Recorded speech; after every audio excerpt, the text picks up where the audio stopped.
Bismillahirrahmanirrahim. Assalamualaikum warahmatullahi wabarakatuh. Saya di sini akan menjelaskan sedikit tentang apa itu inkar al-sunnah. Tentang inkar al-sunnah lebih tepatnya. Yang pertama, apa itu inkar al-sunnah? Inkar al-sunnah adalah sebuah sikap penolakan terhadap sunnah Rasul, baik sebagian maupun secara keseluruhannya. Inkar as-sunnah terdiri dari dua kata, yaitu ingkar dan sunnah.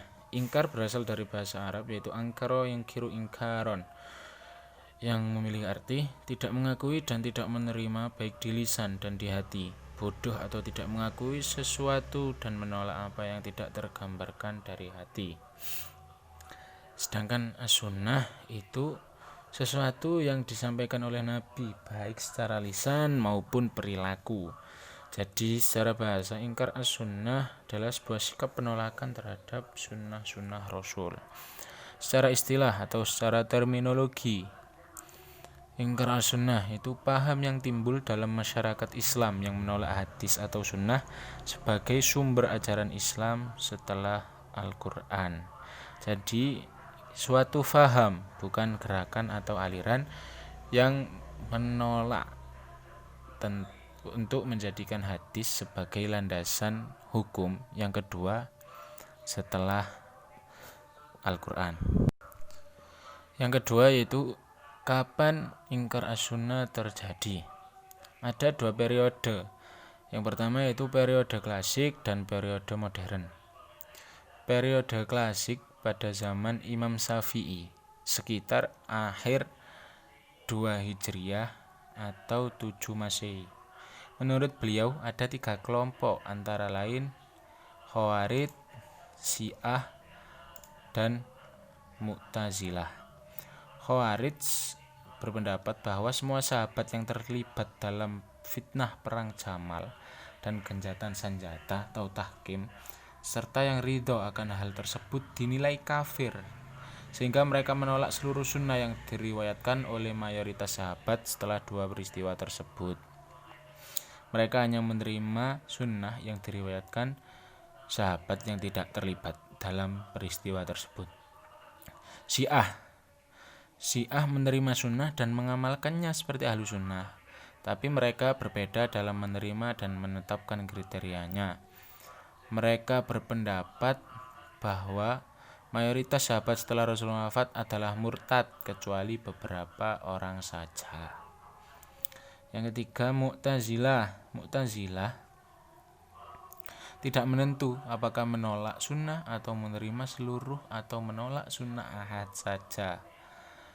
Namun secara umum dapat dikatakan bahwa Mu'tazilah dengan usul khamsahnya dan konsep-konsep yang bermuara daripadanya merupakan kaidah yang dipatuhi oleh teks Al-Quran dan Sunnah.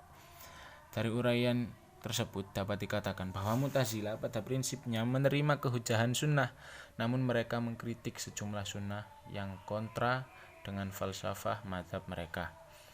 Dan periode modern muncul di Kairo, Mesir pada awalnya, yang akibat kemunculannya itu adanya pengaruh pemikiran kolonialisme yang ingin melumpuhkan dunia Islam. Antara lain tokoh-tokohnya nanti disebutkan.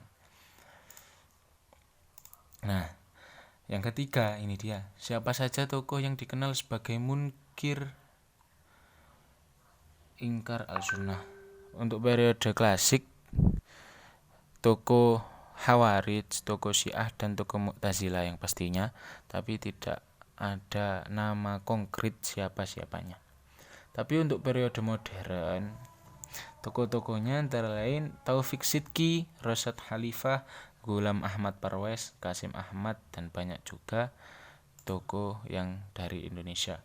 Taufik Sidki menolak hadis Nabi dan menyatakan bahwa asalnya Al-Quran adalah satu-satunya sumber ajaran Islam. Menurutnya, Al-Islam huwa Al-Quran. Maka dari itu beliau tidak menerima sunnah atau menjadi tokoh ingkar al-sunnah. Yang kedua yaitu Rosyad Khalifah, seseorang yang menetap di Mesir kemudian pindah di Amerika. Dia hanya mengakui Al-Quran sebagai satu-satunya sumber ajaran Islam. Ghulam Ahmad Parvez, tokoh asal India yang mana pengikut dari Taufik Sidki.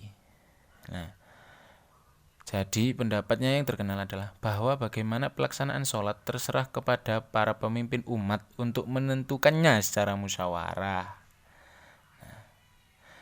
Untuk pendapat yang lain persis seperti Taufik Sidki karena beliau adalah pengikutnya. Yang keempat adalah Qasim Ahmad, tokoh asal Malaysia, seorang pengagum Rasyad Khalifah. Karena itu pandangan-pandangannya pun tentang hadis Nabi sejalan dengan tokoh yang dikagumi. Qasim Ahmad menyeru umat Islam agar meninggalkan hadis Nabi karena menurut penilaiannya hadis Nabi SAW adalah ajaran yang perlu dikaitkan, ajaran palsu yang dikaitkan untuk menghancurkan atau untuk memecah belahkan umat Islam. Nah, yang selanjutnya tokoh ingkar al-sunnah yang ada di Indonesia. Tokoh ingkar sunnah yang ada di Indonesia antara lain Insinyur M. Irham Sutarto, Ketua Serikat Buruh Perusahaan Unilever Indonesia. Yang kedua, Abdurrahman. Di antara ajarannya tidak ada adzan dan iqomat pada saat akan melaksanakan sholat wajib. Seluruh sholat masing-masing hanya dikerjakan 2 rakaat. Yang ketiga, Dalimi Lubis dan Naswar Samsu, seorang oknum karyawan kantor Departemen Agama Padang Panjang, lulusan IKIP Muhammadiyah Padang. Menurut Jamaluddin, dialah pimpinan gerakan ingkar sunnah Sumatera Barat. Penyebaran paham ingkar sunnah dilakukan melalui tulisan-tulisan baik dalam bentuk artikel maupun buku. Yang keempat, As'ad bin Ali Baisa. Nah, di antara ajarannya itu sholat Jumat harus 4 rakaat. Nah, Mi'raj Nabi hanyalah dongeng dan hayalan saja menurutnya. Penyebaran pemikiran modern yang di Indonesia itu melalui pengajian di beberapa masjid, tulis tangan, ceramah melalui kaset, dan buku. Banyak umat Islam Indonesia yang terpengaruh pemahaman tersebut baik sebagai tokoh, pembantu, dan pengikut. Selanjutnya, di mana peristiwa ingkar al-sunnah terjadi? Periode klasik terjadi di Basrah. Akibat ketidaktahuan sebagian orang terhadap fungsi dan kedudukan hadis. Jadi, mengapa tahu bahwasannya di Basrah?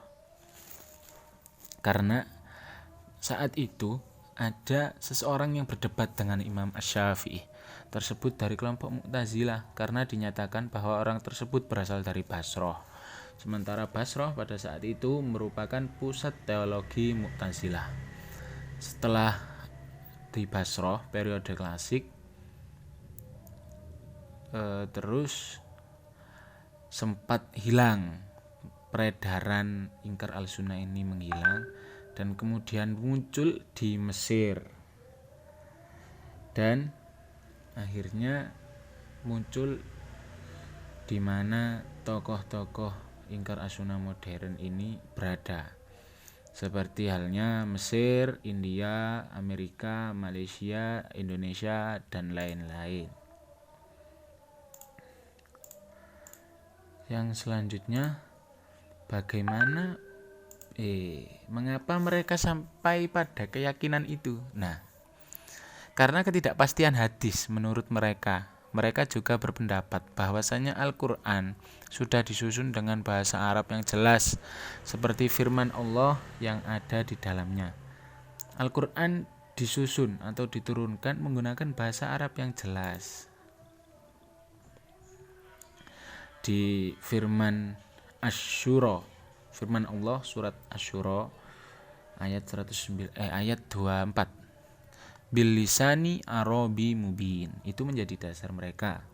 Yang kedua yaitu tiadalah kami alpakan sesuatu pun dalam Alkitab, kemudian kepada Tuhanlah mereka dihimpunkan. Nah, hadis Rasulullah juga pernah ada riwayat yang menyebutkan bahwasanya apa-apa yang saya sampaikan kepadamu, maka cocokkanlah dengan Al-Quran.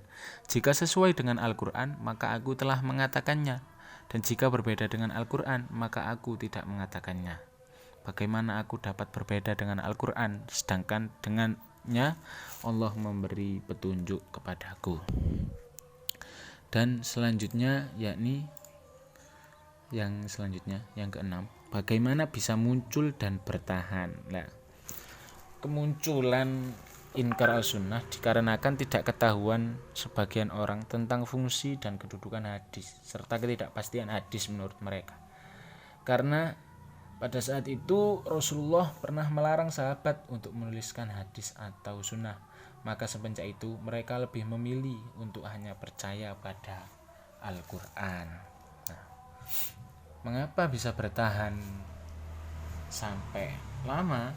Nah, yang menyebabkan bertahannya inkar al-sunnah yakni ketidakpastian itu.